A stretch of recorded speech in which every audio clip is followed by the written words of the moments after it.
शनिदेव महाराज की ढैया चलते हुए भी शनिदेव महाराज वक्री अवस्था में होने जा रहे हैं 29 जून को। अब 29 जून के बाद जो आपके जीवन पर बदलाव होगा वह किस तरीके से होगा, इसी बात की हम विशेष चर्चा इस प्रोग्राम में करेंगे। मित्रों, ढैया का मतलब क्या होता है, पहले तो आपको हम स्पष्ट बता दें।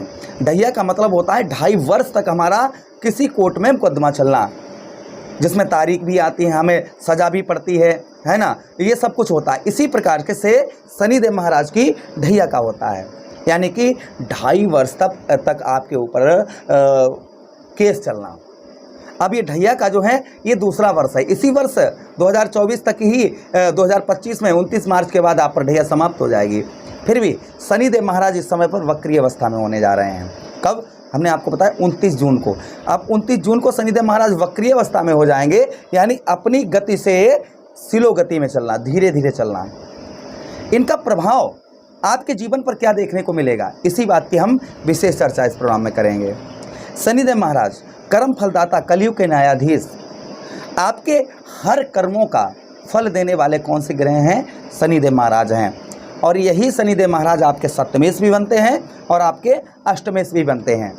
आपके सप्तम भाव के स्वामी बनते हैं और साथ ही साथ में आपके अष्टम भाव के स्वामी बनते हैं। अब इनका प्रभाव आपके जीवन पर क्या होगा, समझिएगा।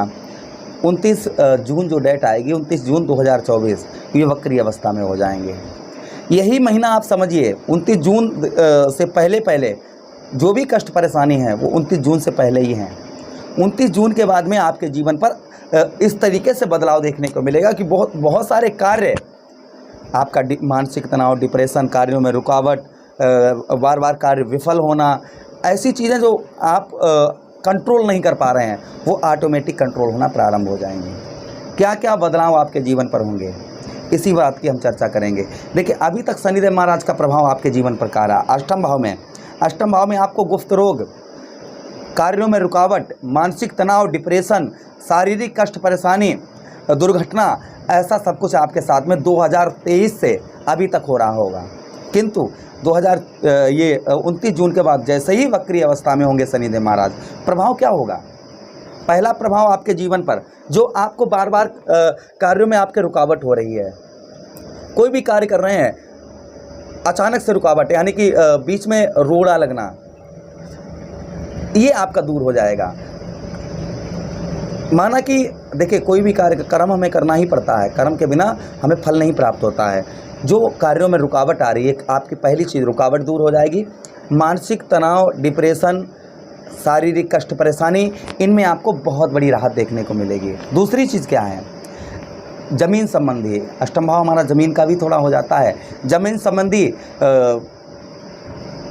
जैसे आप फार्मर है, किसान हैं, या आपका ज़मीन संबंधी कोई विवाद चल रहा है, ये सब चीज़ें इनमें आपको राहत देखने को मिलेगी। उसी के साथ ही साथ में रुका हुआ पैसा, फंसा हुआ धन, आपका रुका हुआ पैसा, कहीं आपकी सैलरी रुकी हुई है, किसी को आपने दे दी है, वहाँ पर धन रुका हुआ है, वह कहीं ना कहीं आपका रिकवर होगा। प्रथम चीज़ ये है। अच्छा, अष्टम भाव हमारा विदेश का भी हो जाता है, दूर की यात्रा का। जो लोग विदेश से कार्यरत हैं उनके लिए उत्तम समय हो जाएगा, अच्छा समय हो जाएगा। विदेश से आपको उत्तम अच्छा लाभ देखने को मिलेगा। जो लोग विदेश जाना चाह रहे थे, वीज़ा वगैरह पास नहीं हो पा रहा था, इस तरीके की समस्याएं बनी हुई थी, वह कहीं ना कहीं दूर होंगी। विदेश से आपके घर में कोई विदेश में है इस समय पर, उसको भी उत्तम अच्छा लाभ देखने को मिलेगा। अच्छा, उसी के साथ ही साथ में अष्टम भाव में शनिदेव महाराज का प्रभाव क्या है।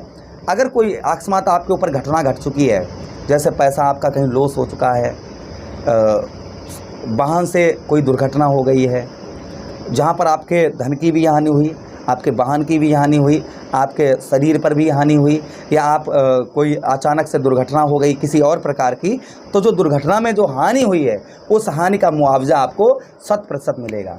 ये भी आप नोट करके रख लीजिएगा। दूसरी चीज़, सप्तम भाव, यहाँ पर शनिदेव महाराज की दृष्टियों की बात करें, प्रथम दृष्टि आपके सप्तम भाव पर, वो क्षमा चाहेंगे, आपके दसम भाव पर, आपके कर्म क्षेत्र पर शनिदेव महाराज की पड़ रही है। तो इसलिए आपको मेहनत तो ये करवाएंगे, ये निश्चित है, मेहनत करवाएंगे। मेहनत के साथ ही साथ में राज सुख भी आपको देंगे 29 जून के बाद। अब राज सुख आप ऐसे मत समझ लीजिएगा कि आप राजा बनने वाले हैं। मैं भगवान से प्रार्थना करता हूँ, विनती करता हूँ कि आप राजा बन जाएँ, किंतु कर्म और मेहनत जब हम बहुत ज़्यादा करते हैं और तो हमें सफलता प्राप्त होती है। लेकिन हाँ, राज सुख अर्थात जो राजा की तरह सुख होते हैं, वह सुख आपको देखने को मिलेंगे आपके जीवन पर। वो किसी भी प्रकार के, कैसे भी हो सकते हैं, थोड़े भी हो सकते हैं, ज़्यादा भी हो सकते हैं, लेकिन राज सुख आपको देखने को मिलेगा। अच्छा, उसी के साथ ही साथ में आगे हम बात करें परिवार के साथ, परिवार में या जीवन साथी के साथ, अर्थात दाम्पत्य जीवन में थोड़ा बहुत खटास देखने को आगे चलकर मिल सकती है। इसलिए दाम्पत्य जीवन में मिठास रखें, छोटी छोटी बातों को इग्नोर करते रहें, इस चीज़ का बेहद ध्यान रखें। शनिदेव महाराज की अगली दृष्टि की बात करें तो अगली दृष्टि आपके धन भाव पर पड़ रहा, दूसरे भाव पर। यहाँ पर माता और भाइयों के, माता के साथ और भाइयों का वियोग आपको सताएगा। माता के साथ अनबन हो सकती है, माता की हेल्थ खराब हो सकती है।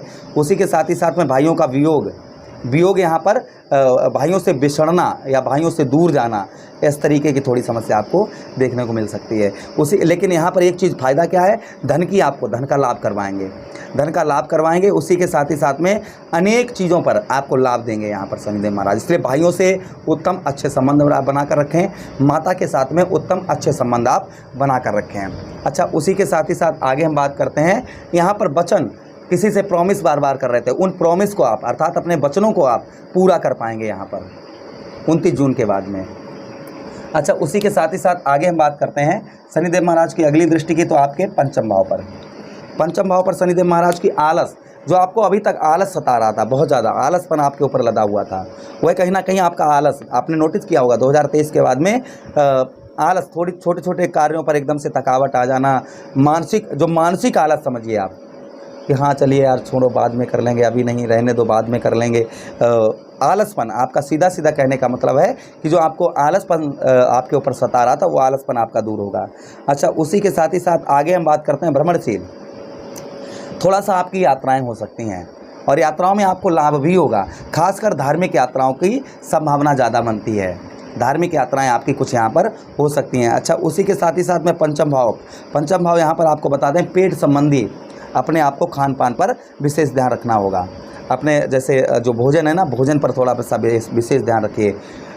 पंचम भाव विद्यार्थियों के लिए उत्तम समय होने वाला, अच्छा समय होने वाला। जो आपने मेहनत की है उसका फल मिलने वाला है।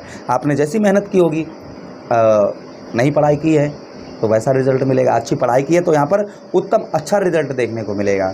अच्छा, उसी के साथ ही साथ आपकी लव लाइफ, पंचम भाव हमारा लव लाइफ का भी होता है, तो लव लाइफ में जो प्रॉब्लम समस्या बहुत दिनों से चली आ रही थी, ये 29 जून के बाद में ये आपको दूर होती हुई नज़र आएगी। अर्थात थोड़ी छोटी छोटी बातों पर झगड़ा हो गया, ब्लॉक नंबर हो गया, इस तरीके से क्षमा चाहेंगे हम।